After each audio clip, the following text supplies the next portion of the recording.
de dire que c'est le petit frère d'Advisor. Et au Advisor, on a présenté le Nyongol également. Ça te fait quoi exactement? Ça va avant tout être le petit frère d'un artiste, bon, d'une star, je peux dire. Ce n'est pas du tout facile. Exactement. Il y a des avantages, mais il y a aussi des inconvénients, tu vois. Du coup, parce qu'on ne voit jamais le numéro 2, on parle de numéro 1 et on parle du numéro 2. Tu vois, donc ça n'a pas été facile. Du coup, min liggéey mon fait min badi hakkilaji amen ko amin jogi mission mamin poti accomplir. Tu vois, amin poti liggade parce que amin jogi des objectifs aussi. Holto min jidi yettade aduna e musico wona tan wonde tiagal wala non truc. On a envie vraiment franchement amin comme tous les artistes quoi. Amin jogi yande monde mamin jogi hakkilaji te min jidi yettade to wodi. Du coup, on a mis ça en tête et min biya ko min poti liggade no fait pour yettade nawde baro do. Et tu as eu chance quand même de participer avec Album Moko en 2017, Inewana. Donc Inewana Woni. Après, je pense qu'avant ça, il y a quelque chose que tu as fait, Adi a participé à Album Moko. Et avant ça, d'ailleurs, j'ai commencé la musique en fin 2015. Fin 2015 2017, tu as participé à Album. Ouais. Machallah Allah wadi en suturo min commencé rek Allah wadi publico yidi musique amen te yimbe bonno de min partout et dans 2 ans min liggi hen min badi en affaire goto dop et concert tout le monde nous appelle et franchement Advisor aussi il a vu ça il a été fier kanko kadi oui donc ça lui fait un plaisir pour inviter quand même projet parce que public on est namdo nogum tu vois du coup wadum. Lui, il était influencé par Djigirio, de passage le grand. Donc voilà. Toi, tu étais influencé par Advisor ou par Djigirio encore? Je peux dire les deux. Hein, les deux. Parce que déjà, avant tout, on a quand même une influence, milieu qui est influence. Du coup, mon environnement musical. Environnement musique, Medina Air. Shout out à Medina Air.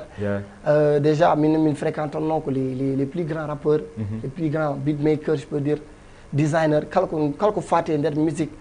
Déjà amin jeudum journaliste uji kalko fati milieu showbiz amin jeu, tu vois. Amin jahano kadi concert aji mawdi. Du coup minen kadi on avait amin jogino franchement min jino nandude koy monirabe min jino nandude environnement amin jino yidede respectede avami. Gel nden ha joni alhamdulillah amin bada hen quoi. Bada hen quoi. Après ça, en 2017, tu as participé à l'album d'Advisor. Après, entre 2017 et 2022, pour résumer, comment tu as donné exactement? Bon, 2017 et 2000, bon, avant de sortir l'album Advisor, tu m'as arrivé au Dakar. Tu m'as arrivé continuer l'école et tout. Pour études? Pour études. Après, je suis stand-by quoi. Finalement, je suis touriste qui est mais je choix quoi. Je me concentre sur la musique. Du coup, parce que je suis mais je suis lancer musique ni tan tu vois to me wala hay dara on instant j'étais frais et franchement weba na yam pour me opérer non musique parce que me fou de musique tan nat me album Advisor les gens m'appellent concert à tourner du coup jangde ndeka nen don ngoppu mi ngittum hakilla me jangde bi mi non man il faut que mon show bison il faut que je marque tu vois les gens ils m'appellent mais finalement j'ai fait le choix ngarmi Dakar do narmi do hankadin il a failli que me wada sacrifice quoi goto jangdende finalement non bad mi sacrifice musico mais on de productif focalise da jangdende focalise mes école parce que je me disais que juste que temps god éphémère quoi 4 ans 5 ans tu diplôme et après ça hebidum tu pourras continuer la musique donc non badir mi duma hande alhamdulillah min nimsidane hay dara jimi hen ko kemi en diplôme kemi en succès o c'est-à-dire succès hepanta quoi exactement kamba ko gartuda puis gartuda gede gulde quoi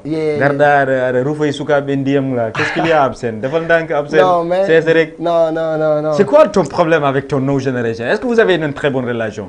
Je peux dire parce que à tout le da gonde ko an wondo en fait non mais j'ai juste confiance en moi quoi mi bonitan he got min gomi koy zone am gonmi be protège horam ko territoire am gonmi be protège horam mi bonitane gor parce que tono don nguli quoi ya Africa Soldier ya Authentique ya Force Mind hein y a beaucoup de artistes qui sont là-bas so limiram djumbar ab kewia mais bedo dijar ko territoire mono don ne lammiya ni wuli non franchement nak min d'ailleurs mi wona question no yimbe cikira dum ni wona don tu vois min déjà madame ko musique yandam no moni quoi madame ko musique kambe yende mabbe famdi mais anda ko woni hakkillaji men tu vois mais anda min je parle de moi ça c'est punchline quoi déjà yandam ne moni je dis que hande ben de musique mais fandaram ko nawdum dow nawdum dow dum tagi son tu vois pas que tous les artistes aussi c'est la même chose non yimbe artiste nanda mentalité parce que wonen jogi ko succès quartier ou succès légal ils se contentent du peu qu'ils ont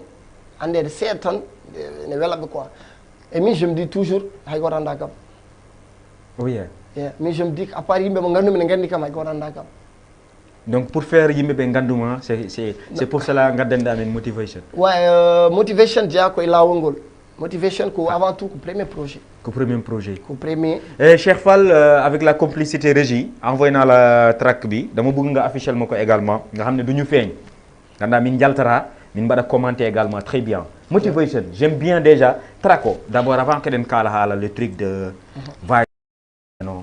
J'ai envie que tu me parles de Traco, ça a été comment, pourquoi tu as influencé Tengadende. Et j'ai envie de comprendre Traco, ça parle de quoi? Image, avant tout, motivation, déjà motivation, on est himme, c'est-à-dire himme todo, on est motivation.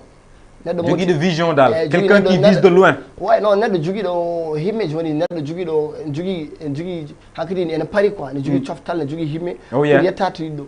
Afami, du coup, choisir moi des projets motivation. C'est-à-dire que en dehors de mine gadi ɓeydande yimɓe hunde société o hunde tu vois sa heeɗima son uji parce que nous aussi on a eu à traverser des moments gandanɗa ne musno min ɗeɓi hen oppude musique mais min dañi hokkede hen yimɓe haalaji belɗi e kongi mo yimɓe dokkata min min dañi hen franchement force et motivation du coup kadi mbimi pour wawmi partager ɗum avec tout le monde mi indir projet motivation mi waɗa hen les sons qu'il faut déjà a heɗot ɗum a heɗot neɗɗo décourage noɗe tu vois et on côté kadi min appuyer no fewi adi neɗɗo décourage noɗo min mbaɗi les thèmes mo ɗum tagi mo jeeta titre uji saha exactement j'ai envie qu'on parle de thématique gonɗo hen o il y a beaucoup de thématiques il y a combien de titres d'abord motivation il y a 12 titres il y a 12 titres motivation ne waɗi 12 titres premier titre c'est qui On My Way c'est-à-dire c'est en anglais non ouais titre ko anglais On My Way fitu ko lawolam exactement c'est composé par qui exactement c'est comme si les compositeurs Garnet Beat shout out à Garnet Beat Garnet Beat c'est un gars bien. Deuxième titre on a quoi? Deuxième titre on a Hoddiro ouais. Hoddiro composé par Bassin Beat mon broda c'est mon ex-ami hein. Mi salminima de passage avec moi salminima ba waxale dal. Troisième titre on a Ghetto ouais on a Ghetto très bien. Ghetto c'est composé par Bassin Beat aussi. Par Bassin Beat encore une fois. Et le Ghetto, moi j'aime bien Ghetto. Je ne sais pas c'est quoi, parce que me hora mais Ghetto, je t'ai déjà dit ça. Projet au fouf que Ghetto, qui a une chance mon ganda, de hora mes projets également. Et je me suis dit vraiment, projet no de bagages. Les gars, amis chers téléspectateurs, allez tout à l'heure, j'ai un compte YouTube. Absent, n'est-ce pas? C'est officiel. Absent officiel. Donc au projet on entend. Après 12 titres, hein, donc vraiment troisième, quatrième titre on a HFJ. Davis Mauritanie, honneur, fraternité, justice. Ouais, exactement. C'est composé par qui? Par Garnet Beat. Par Garnet Beat encore. Toujours en Mauritanie. Est-ce qu'il y a déjà projet de featuring avec des gens locaux ou des gens internationaux? Bah, je dirais pas les gens ils sont internationaux, CPN ils sont internationaux. Mais les artistes, j'ai fait ça plus avec les artistes locaux quoi. Par exemple, il y a Babli et Babli Outlook et Seydou Nourgay. Seydou Nourgay. Pourquoi tu as choisi Babli et Seydou Nourgay et CP? Bah, à propos de featuring, feeling. Parce que je me dis que musique ou feeling, moi tu featuring tant pour oublier d'avoir du featuring. Pour savoir Allah quoi, featuring tant savoir Allah. Mais je vois que minema c'est une good vibes. Tu vois, me dit mon son, me sentir mam hen. Parce que on a son, tu vois, il y a autre son, sentir me hen ko artiste. Exactement. Nani hen dane mako ma welam, ma son ben welde quoi. Ko non featuring a di ardi.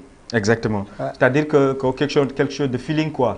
C'est pas question Babli, vous êtes des potes non, ou on a mis bayri yindir comme fof presque min kawani yindir mais me sentir be son me adam proposable be kiff vibe so and we do it. Exactement. En tout cas, c'est 12 titres. Depuis combien de temps? Des mois qu'au programme ou des années ou des quelques jours comme ça? Bah déjà, mes projets, mes fous de nombre, je peux dire 2018. 2018. Mais sont pour les qu'on est même pas 6 mois. Même pas 6 mois. Et puis, résultat, est-ce que l'album aussi, projet Mixtape, pardon, est disponible sur toutes les plateformes digitales? Sur toutes les plateformes digitales, YouTube, partout, Deezer, Spotify, partout. Exactement. En tout cas, amis chers téléspectateurs, continuez encore une fois de partager. Il y a des gars qui ont absent le King. Adjabidum ou Adjabandum? Bien, comment? Génération, Adjabiku a un King. Parce que quand le Jody Dower a un King en fait à la base. Non, comment? Anana le son bima manigam bikam modabano King do ala royaume. Yeah. Anan son bawdo wadat. Yeah. Bikam manigam bikam bro. Faut que quoi le truc on a the king c'est de travailler quoi musique men heptine tu vois go venir king taw do pin de fo no wi hormo king exactement tu vois c'est juste ça. J'ai regardé Goto interview avec Massiste Goto de Pindi TV. Adhala, tu connais pas Capi King? Pourquoi vous avez des problèmes ou quoi? Pourtant c'est ça, je le connais pas. Tu connais pas Capi King, c'est sûr? Ouais, c'est sûr, je le connais pas. Comment ça? Non, mais Nam Dumakam, je l'ai dit, mais mes femmes. C'est pour cela il faut que mes Nam demandent. Après, je peux te répondre, après. Sincèrement, tu connais pas Capi King? Je ne connais pas sincèrement. Moi, vraiment, j'ai envie de voir Capi King. Je demande Capi King, est-ce que tu connais Absent? Vous êtes de la même génération, c'est normal. Je ne sais pas exactement. Et j'ai dansé hip-hop en fait. Yeah. Et j'ai envie que tu me dis la continuité. Projet Odo yeah, je peux dire que continuité. D'ailleurs, on est là pour promouvoir le projet Gassaël. Yeah. Après ça, on a une tournée à faire au niveau de Mauritanie, village de Mauritanie et Sénégal. Après Tabaski. Ouais, après Tabaski, juste à partir du 3e jour Tabaski, à fin juillet, on a une tournée. Ouais, foot au Sénégal, foot au Mauritanie. Après, déjà, ouais, une confirmation, on a une la case. Pour voir the big motivation show. Big motivation show. À la case de comme ça, même pas de son, got lumière show, got mon méda, wade dans le Mauritanie, Inch'Allah. Allah Jabi. Après, ce mingas ni don. On vient à 6S, Inch'Allah. Et tu vas engager à 6S? Ouais, Inch'Allah. On est là avec la famille. Mais artiste, comment on quoi? Non, forcément, quoi, là, on va le gérer. Eh, 6S, 1200 places. On a déjà rendu absent. Combien de personnes dans la vidéo? 1200 personnes. Mais les gens qui regardent tes vidéos, on a comme font des mêmes villes Dakar. Il y a des gens qui sont en Europe, Mali, Guinée. Maï 10 000 personnes 6S, Allah Jabi. Non, absent, on a déjà rendu. Non, t'inquiète. Il y a une autre rek absent sera 1200 places 6S. Non, c'est pas diable. Non, c'est pas diable, mais il y a un problème. Min mental afamande. Eh? Min attaque hebbi nan stade, jim ko stade o hewa. Banden bisuji ngumoro Mauritanie gardo. Bimi ko do be ngumoro ala bay umar États-Unis partout. En tout cas, l'objectif que c'est ça ma hewa ha bongal heddo yimbe inchallah. J'ai confiance hein. En tout cas, moi j'aime bien. En tout cas, amis chers téléspectateurs, sachez que hip-hop comme bi mon ko ne wadi sukabe jogi be fit wa ko badal ko et puis aben bade des choses exceptionnelles. Merci pour les gens wonbe officiellement et page officielle radio télévision Fulbe Diallo Oumar, merci beaucoup, ça fait plaisir. Alassane Si, merci. Fadel Kane, merci beaucoup. Advisor Kone, merci beaucoup, ça fait plaisir. Donc voilà, partagez encore une fois. Djibirirou, merci. Adama, fidèle téléspectateur, vraiment. Merci Mas Ndiaye, merci, ça fait plaisir. Adama Aliba, merci beaucoup. Muel Team, vraiment, ça fait plaisir à toi aussi. Aliou Yero, Kamara, merci beaucoup mon frère. Partagez parce qu'on a encore une émission d'Ole également. Ça se voit que les gens ne combattent pas. Parce que artistes, koy émission ngaji et tout nganda affection mo yimbe be jogema par rapport à yaltinde vidéo mbada de YouTube les gens ba wirtade ema et puis voilà et continuité foy de route après projet odo do jogi spectacle du podda tegde et tout donc les vidéos nananga aussi album après ko mixer godda arat ou quoi non après projet mix après motivation ko inchallah ko album international ngi do parce que quand il faut qu'on avance quoi. Exactement. I want to step God, tout le temps, il y a le album. Ouais, j'ai objectif, franchement, il faut qu'un jour, Inch'Allah, il y ait des concerts un peu partout dans le monde. Quoi. Yeah.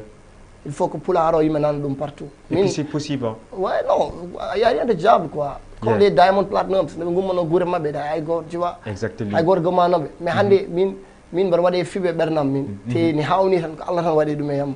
Je me dis que dans ma tête, un jour, un jour, on made me had me song Follow My Dream, me made a one day. Tu vois, Follow My Dream, Foudiri, ko gele chukao. Mais je me dis toujours que ɗum tagi ñande no jaltimi projet o mi yimɓe mbi kam ils sont surpris et pourtant moi je suis pas surpris quoi parce que mi haali ɗum déjà le son comeback comeback tout mbiyami saɗa andi ko mbawɗa sa limtake e waaɓe oto jab tikkude a faami du coup be calme continue travailler tu vois continue travailler aduna ne juuɗi koyngal gofoy saha mum projet motivation hol somo actuellement parce que je sais que radio télévision fulɓe diaspora on suivi ɗum no feewi surtout que kamɓe mbawi nadde e plateforme uji pour soit des projets ji hol son mo mbawɗa wiide les gens allez écouter ɓe ganda dem boyo no way rap yeah bon son uji mbaɗa wayde projet fof mbayata ɗum min mbiyama ko yoɓe keɗo projet yoɓe keɗo projet o déjà min on a fait exprès e nder projet o min mbaɗi hen ko histoire de même de touche fof quoi kala façon musique mo mijoɗa hen. Par exemple, le son avec Papis Koné. Papis Koné, l'écriture est trop sombre. Yeah, écriture et tout. Affaire qu'on joue, guitare qu'on joue. On a beatmaker ni qu'on joue. Affaire qu'on c'est-à-dire qu'on chez nous. Le projet, mais ligue raque temps pour faire tout hen. Mais ligue to benga na toto odo pour juste pour weltine fan soudi. Ça donne l'énergie par rapport. Énergie ko finance hen min mbaɗat hen truc parce que min jiiɗa wadde truc tan pour wiyede hande enregistré. Ami mbaɗa enregistré. Il faut xaalis mbaɗɗa hen. Est-ce que yettimo million? Wallahi mi wawa limde saɗa wiya aɗa limde wallahi mi wawa limde kono ne heewi mi wawa limde les beatmakers enregistrement ji a faami so noon enregistre il faut que vous mettez tout le monde bien il faut que ñamon essence uji auto ji il faut que min jaaha gauche droite weɓiran noon tu vois mais ko liggey quand même non ko budget musique hande natti wonde tan ɗum ɗo ko liggey ko liggey musique ko liggey mais pour liggoɗa il faut mbaɗa investir à quelque part ça investir après waɗa revenu quoi exactly vraiment. En tout cas, amis chers téléspectateurs, on gonɗo ligne non, d'accord. Vraiment, moi j'aime bien que yimɓe ɓe mbaɗa découvrir ko kalta ko c'est très important. L'artiste d'abord, artistiquement, allo aɗa foti gëmda. Allo, salamu aleykum. Allo. Assalamu aleykum. Maaleykum salam. Inde ma radio télé fulɓe. Yeah, aɗa nen radio télé fulɓe. Inde nen noddata kam? Allo. Assalamu alaikum. Allo oui, ƴeew a ustat télé ɗe. Aɗa selli. Concentre-ɗa e téléphone o kalden. Mbeɗa andi mon ami Jay-Z to woni fof o enregistré ɗum. Jay-Z question réponse. No gonɗa? Mbaɗa tampere. Yettere Allah alhamdulillah. Jamono waɗe maɗa. Bien alhamdulillah. Inde nder noddata kam? Mbeɗa wiye El Hadj Oumar. El Hadj Oumar. To noddata kam El Hadj? Nodduma Pikine. Pikine, naka wa Pikine? Holton e Pikine? Pikine Talibou Mag. Talibou Mag. Mi sa waɗi siare wa Talibou Mag ɗon ha jakkay on ɓe fiɗa ko ndanan. Ndeysaan absen gara emin kiramo normal. Ndeysaan yo jokkure yo alon ballo noon. Vas-y. yo alon ballo. Ndeysaan nde wonno machallah o waɗa ko no yooɗi faami. kono noon ko ma fuɗɓe ɓe ndaro mballa ɓe. maɓe duusa e mballe. Exactly. sa yi jofe ɓuuri nden ko wallidira maɓɓe kamɓe mballidira enen. so en jaari en nangodira ballidiren. so en ballidirama loolu en. eɗen jogui alɗuɓe anduɓe. ɗon ko gonga. eɗen jogui o duwaɓe jaaɓe ɗon ɗon. kono yo joom jolde ɓe balluwaji ɓe. Right.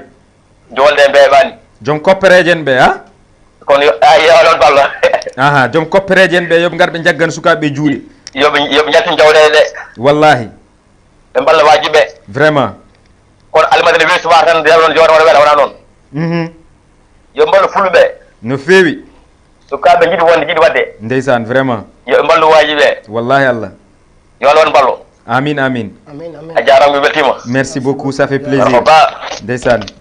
Merci El Hadj depuis Pikine donc en calmini wa Pikine donc maa ngi leen di béggee bu baax a baax donc calminen depuis Jakkay ndank tout le monde mon ami qui est là-bas Zendo Yo Kosida mi salminimo donc vraiment en calmini bi kamɓe fof ça fait plaisir et puis ɗum ɗo wona sara quoi de voir des gens wiya way amin suivement no feewi taw ko yimɓe ɓe au delà yimɓe ɓe a anda et tout ça donne aussi la force comme no mbiɗa ni motivation oɗon ko ɗum franchement ko mbimi ko rek sa heeɗima son motivation ene nodda kamɓe mbindami SMS tu vois genre ko hunde gandanɗa ne ɓeyda yimɓe ko heewi quoi par ce que neɗɗo mbawɗa ene weeli mbaɗa hunde yimɓe woɓe keptinma keptin hen haymo ganda neɗɗo mo andanoma yima tan yiitma saabu Allah donc ko franchement ko weltare mawde quoi e min jettaɓe no feewi min mbiyaɓe ɓe jarama yo Allah moƴƴe yo Allah yoɓ moƴƴere te min mbaɗataɓe jamais décevoir kala min jooɗi amin liggo min mijoto ko aɓen paadi ko weeli donc en tant que aɓen goodi inchallah min continue liggade am. Moi je sais qu'il y a énormément de gens fannoɓe projet o pour mbadda featuring avec Advisor pour booster le projet. Et moi, ça, je te dis respect. Parce que j'attendais pas ça. Respect, parce que ça se voit quand gami combattant. Parce que wa heb des portes. To ngandar way rewde don pour avoir beaucoup de choses. Calda rewde don pour liggade ha créer porte lawol horema. Mi haali dum do, mi halti dum do, mi haali dum radio. Mi wi mama être le petit frère d'Ad.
Nungurda nedam. An by grand answer res mbata balle. Minanay? Yo answer ada res mbata ko balle quoi. Arandi jon ko minannudo mo télé en direct. Konum. Wana kon célibataire uji. Très bien. Je suis avec Absen. Est-ce que dandi Absen? Absen Mangan. Yeah.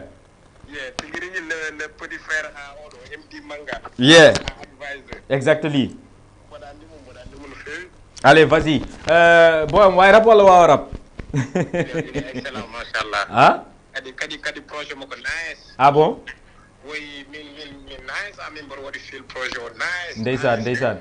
Ay kadi ko job woni hen. Yeah. Mais min by deuxième trago woni trago quoi. To wiya bawro wada. Yeah. Non, by sound bobu dafa overdo. Ndeysaan. Ça fait plaisir. Ça fait plaisir. So mi yalti joni men kaldu. Exactement. Mais an DJ Dugidu. So mi ala en kaldara dum so mi yalti joni men kaldu. Mi coupi mo wonko yinno men anda ngun koy en direct. Vis-à-vis, tu connais Vis-à-vis, il est bien, il est exceptionnel quand on connaît. Il est en train de faire des bonnes choses. Yeah, il est bien, donc vraiment. Il y a des vibes, quoi. Yeah. C'est des jeunes à encourager. Hein. Exactement. Franchement, ils sont d'or. Exactement. Ça dañi no hankadi des mots de la fin di jidda waddude yimbe be wala ko jinnoda kalen tawen kalan dum malgré temps je peux dire que en ba haldude fof hande hay sen dokkonomo ko ko foti haalede ko ne heewi te heƴota émission tan quoi tu vois e min leeli arde seeɗa jaafa ɗon ko mbeɗa anndi koye embouteillage o exactement mais ɓerɗe ɗe gondi ko en dañi wadde hay seeɗa o alhamdulillah ko seeɗa mbi seeɗa woɗani ko barke woodi quoi o daña foof tu vois en tout cas mi weltima merci pour l'invitation merci je peux dire à part une deuxième émission et c'est la chaîne sénégalaise et là on est là amin mbaɗa min gari ko wadde promo inchallah motivation tour so Allah jaaɓi gasani ene heddi min ganni wadde télé radio inchallah en attendant tournée ji ɗi fof ne gara mbiɗa yiɗi wiide mondo juste yeɓe par absent joni fuɗɗi min je peux dire que joni puɗɗiɗa min je me dis dans la tête que joni puɗɗimi ko foti waɗede ko ne heewi et min goni koye liggade projet men yalti kadi motivation allez écouter nene plateforme ɗi foof e jiɗɗo sifde absen foof e naate compte uji absen mbeɗen Facebook Instagram Snapchat TikTok sa waɗi absen officiel tan ma yiyam inchallah Facebook absen de BBTS e mbiɗa wiyana Nouakchott naɓe yo par so Allah jaaɓi la case Mauritanie le 27 août min mbaɗɗon un big show après tournée men inchallah en jogui concert aji Fouta Mauritanie Fouta Sénégal et non mois de juillet sen gasni so Allah jaaɓi après garen success mbaɗen on un big show mbaɗen show comme les Américains I'm telling you don't miss it. Merci bro. En tout cas, il répond sur le nom d'Absen, il est exceptionnel d'aller découvrir projet ngandon vraiment ko halat ko mo way dum tewum yidunu également merci wonnobe page officielle radio télévision Fulbe c'est que ça soit via YouTube, Facebook donc et canal TNT 26. Merci encore une fois, ça fait plaisir les gars. Donc je vous donne rendez-vous inchallah rabbi mardi prochain avec invité du Godi, mais demain à partir de 17h30 sur la 102.6 fréquence bu baax bi Menenton Wondi et BBMC, on va parler de Laynade également. Restez connectés. Merci à mes chers téléspectateurs. Waha, c'était avec DJ Doubidou, l'invité c'était aka Absen qui nous vient de Mauritanie. De l'autre côté, on avait Cheikh Fall, mon ami, mon frère. Cheikh Manglay Bege Boubaha Bahaba. Donc vraiment, waouh, dama tak jabarde. Ma célibataire Lembout là, merci beaucoup rek. Ñom du, ñom Gay, Defé, ñom Ousmane. Mo Baba Ali Malal Diallo, il faut hala hen. Wow, mais gis nga il faut Baba Ali Malal Diallo halen gorbi gondido tan cali resde pousara jaltara. En tout cas, merci beaucoup Mamadou Gaye ben jëm ñetti caméra. Merci beaucoup, on vous donne rendez-vous demain à partir de 17h sur la 102.6 avec BBMC. Bang bang guy.